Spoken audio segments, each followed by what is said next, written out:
तहरीक इंसाफ वफाकी हुकूमत बनाने के लिए तैयार। कौमी असम्बली की 116 नशिस्तें जीत लीं। मुस्लिम लीग नून का 64 सीटों के साथ दूसरा और पीपल्स पार्टी का 41 नशिस्तों के साथ तीसरा नंबर। MMA के हिस्से में 11 और MQM के हिस्से में 6 सीटें आईं। 12 आज़ाद उम्मीदवार भी कामयाब।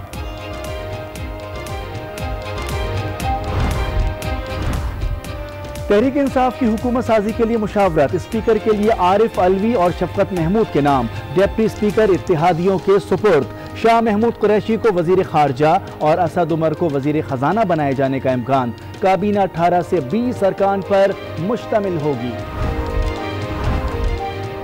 खैबर पख्तूनख्वा में भी तहरीक इंसाफ की हुकूमत बनेगी। PTI पंजाब में भी हुकूमत बनाने के लिए सरगर्म।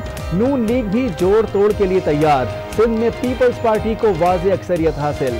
बलूचिस्तान में BNP की पोजीशन मुस्तहकम।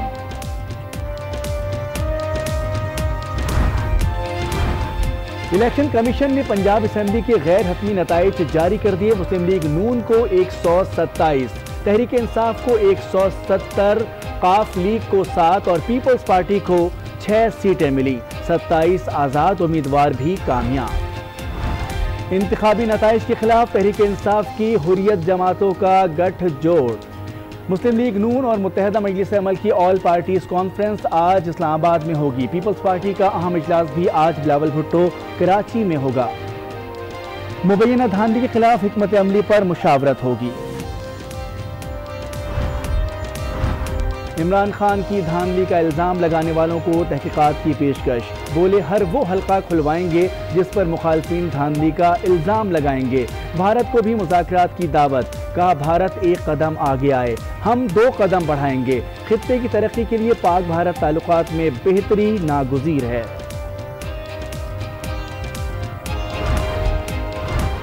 कराची में तहरीक इंसाफ की भरपूर पजीराई। PTI ने कौमी असम्बली की 21 में से 14 सीटें जीत लीं। MQM सिर्फ 4 सीटें हासिल कर सकी। पीपल्स पार्टी के हिस्से में 3 सीटें आईं। बिलावल लियारी से हार गए। मुस्तफा कमाल की पाक सरजमीन पार्टी वाइट वॉश हो गई। 1 सीट भी ना मिली।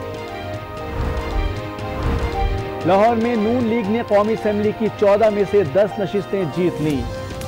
NA 132 से शहबाज शरीफ कामयाब। PTI को भी 4 सीटें मिल गईं।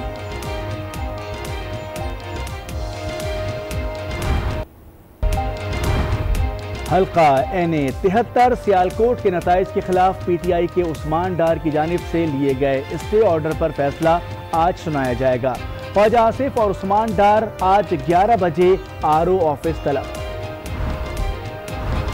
पहले वोट से पहले नतीजे तक आज न्यूज सबसे आगे। नॉन स्टॉप इलेक्शन ट्रांसमिशन बाजी ले गई। माहिरीन के गैर जानिबदार तबसरे और तज्जिए।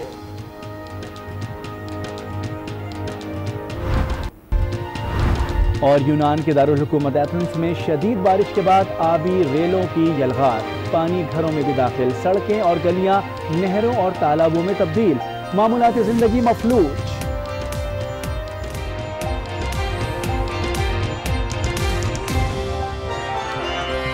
मुल्ज़म जफर के खिलाफ मुकदमा दर्ज करके उसे गिरफ्तार कर लिया है। आयशा के वालिद ने इल्ज़ाम आयद किया है कि अक्सर औकात जो जफर उसका दामाद था वो उसकी बेटी पे तशद्दुद भी करता था, उसे मारता पीटता था और वो चंद रोज कबल नाराज होकर अपने मेके भी आ गई थी, जिसे वो दोबारा राजी करके अपने घर वापस ले गया।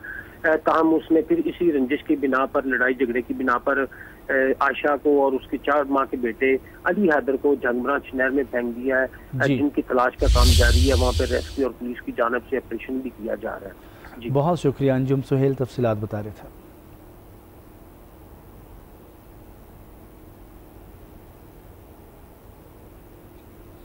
हाफजाबाद के इलाके सुखे के करीब खावंद ने बीवी और 4 साला बच्चे को नहर में फेंक दिया है। इस वक्त आपके मनाजिर भी दिखा रहे हैं। इस नहर में इस औरत और उसके बच्चे को फेंका गया, जहां पर उसकी तलाश का सिलसिला जारी है।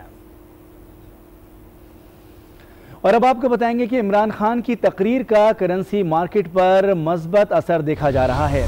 कारोबार के आगाज पर ही रुपए की कदर में रिकवरी हुई है, जिसके बाद इंटरबैंक में डॉलर 128 रुपए से नीचे आ गया है। इस बारे में ताज़ा तरीन सूरत हाल जानते हैं आज न्यूज़ के नुमाइंदे सफदर अब्बास से। सफदर अब्बास बताएगा कि इमरान खान की जीत के बाद मार्केट पे उसके क्या असरात हैं। जी बिल्कुल मोनीस, कल पाकिस्तान के मुतवक्का वज़ीर आज़म इमरान खान ने शाम में जब कौम से अपना पहला खिताब किया तो उसमें उन्होंने ताजी बराजी के लिए काफ़ी ऐलानात किए, जिसमें खासतौर पर रोजगार की फराहमी के ऊपर उन्होंने बात की। इसके अलावा छोटे कारोबार में भी मामनत करेंगे। इसके अलावा उन्होंने टैक्सों के पैसों की हिफाजत की भी यकीनदानी करवाई। तो इन सब बातों को लेकर बिजनेस कम्युनिटी काफ़ी खुश नजर आ रही है, काफ़ी मुतमईन नजर आ रही है। इसी सब के हवाले से न सिर्फ पाकिस्तान स्टॉक एक्सचेंज में तेजी देखी जा रही है आज दूसरे रोज भी, बल्कि करेंसी मार्केट में जो रुपया है वो जान पकड़ता जा रहा है। डॉलर कुछ वीक नजर आ रहा है। आज हमने देखा कि इंटरबैंक मार्केट में कारोबार के आगाज पर ही डॉलर की कीमत में तकरीबन 22 पैसे कमी रिकॉर्ड की गई और कल भी डॉलर की कीमत में तकरीबन 15 पैसे कमी हुई थी, यानी कि कल से अब तक इंटरबैंक मार्केट में अमरीकी करेंसी कीमत 37 पैसे कम हो गई है और डॉलर कई दिनों के बाद जो आज 127-95 पैसे पर ट्रेड हो रहा है। यकीनन इंटरबैंक मार्केट में डॉलर की कीमत में कमी का वाज़ेह असर ओपन मार्केट में भी देखा जा सकेगा। कल ओपन मार्केट में भी डॉलर की कीमत में जो है वो 50 पैसे कमी हुई थी और आज भी उसके असर वाज़ेह तौर पर सामने आ सकेंगे। बहुत शुक्रिया सफदर अब्बास।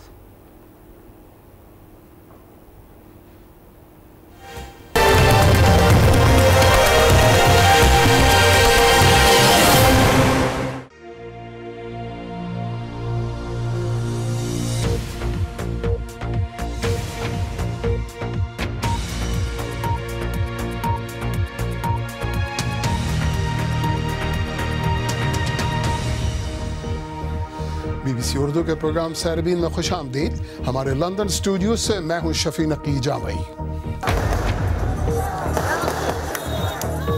पाकिस्तानी इंतखाबात में इमरान खान की तहरीक इंसाफ को बज़ाहिर बरतरी हासिल है। मुस्लिम लीग नून और पीपल्स पार्टी की जानिब से धांधली और नताइज बदलने के इल्जामात लगे हैं। सिंध में पीपल्स पार्टी ने मैदान मारा। पंजाब में सूरत हाल गैर वाज़े।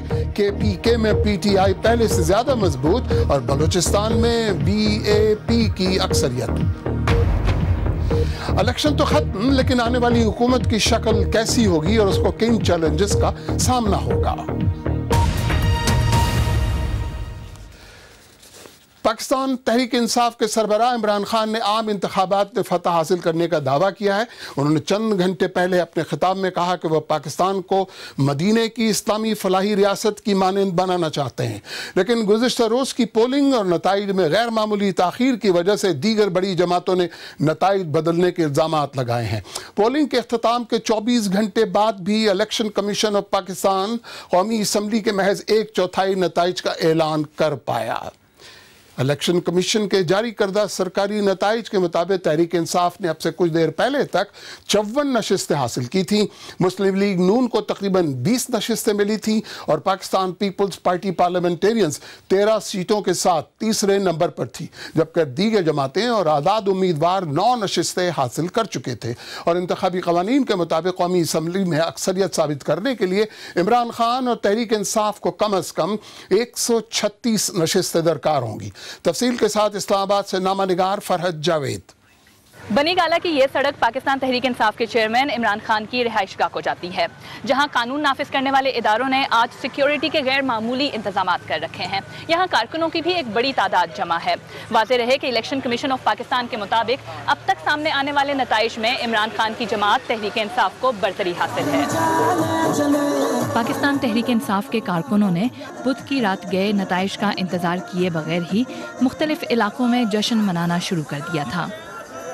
तहरीक इंसाफ के रहनुमा नईमुल हक ने पंजाब, खैबर पख्तूनख्वा और मरकज में हुकूमत बनाने का ऐलान किया और हमारी गुफ्त शनीद जारी है और इंशाल्लाह आप देखेंगे चंद दिनों में मरकज में तो हुकूमत इंशाल्लाह बन ही रही है, मगर पंजाब में भी हमारी हुकूमत होगी। लेकिन इंतखाबी नताइज के ऐलान में गैर मामूली ताख़ीर ने कई सवालात को जन्म दिया है। इसकी वजह तकनीकी खराबी थी या कुछ और? सरबराह इलेक्शन कमीशन ने रात गए वजाहत करते हुए बताया, इस ताख़ीर का सबब किसी हद तक नया सिस्टम होने की वजह से RTS के इस्तेमाल में पेश आने वाली दुश्वारियां जो कि टेक्निकी नौइयत की थीं, इसके अलावा मौसम की ख़राब सूरत हाल और उसके साथ साथ सिक्योरिटी बुनियादों पर तमाम प्रिजाइडिंग अफसरान को कार्रवाई की सूरत में रिटर्निंग अफसरान के दफातर तक लाने का तरीक़ाकार इख्तियार किया गया, जो इसमें ताख़ीर का सबब बना। मुतअद्दिद सियासी जमातों ने नताइज के ऐलान में ताख़ीर पर तहफ़्फ़ुज़ात का इजहार किया है। इलेक्शन कमीशन इस मामले में मुकम्मल तौर पर नाकाम हो चुका है। उनकी जिम्मेदारी थी, उनकी मुकम्मल जिम्मेदारी थी, उसमें वो नाकाम हो गए हैं और ये पाकिस्तान के जमहूरी जो अमल को एक शदीद धचका लगा। अब तक के नताइज 2013 के आम इंतखाबात के नताइज से मुकम्मल तौर पर मुख्तलिफ है। मुस्लिम लीग नून की जगह अब तहरीक इंसाफ ने ले ली है। अब सवाल यह है कि तहरीक इंसाफ कितनी मुस्तहकम हुकूमत बना पाएगी और इसे नई हिज़्ब इख्तिलाफ से किन मुश्किलात का सामना होगा। Farhad Javed, BBC news, Islamabad. और सूरत हाल के मज़ीद तज्ज़िये के लिए इस वक्त इस्लामाबाद से बराह रास्त मौजूद हैं हमारे साथी हारून रशीद। हारून रशीद, नताइज में ताख़ीर की वजह क्या रही और इस ताख़ीर ने नताइज पर क्या असर डाला? शफ़ी, जैसे कि आपने सुना, इलेक्शन कमीशन ने तकनीकी और सिक्योरिटी वजूहात बताई हैं। तकनीकी का तो उनसे ज़रूर सवाल पूछा जाएगा कि इससे पहले टेस्ट क्यों नहीं किया गया, जो नया निज़ाम इन्होंने नाफिज किया था। लेकिन लगता ये है कि जहाँ तक सिक्योरिटी की बात है कि कुछ ओवर किल हुआ है। पाकिस्तानी सिक्योरिटी इदारों ने पूरे निज़ाम को इस तरह अपनी गिरफ्त में रखा हुआ था, शायद वो कोई चांस नहीं लेना चाहते थे, कोई रिस्क नहीं लेना चाहते थे।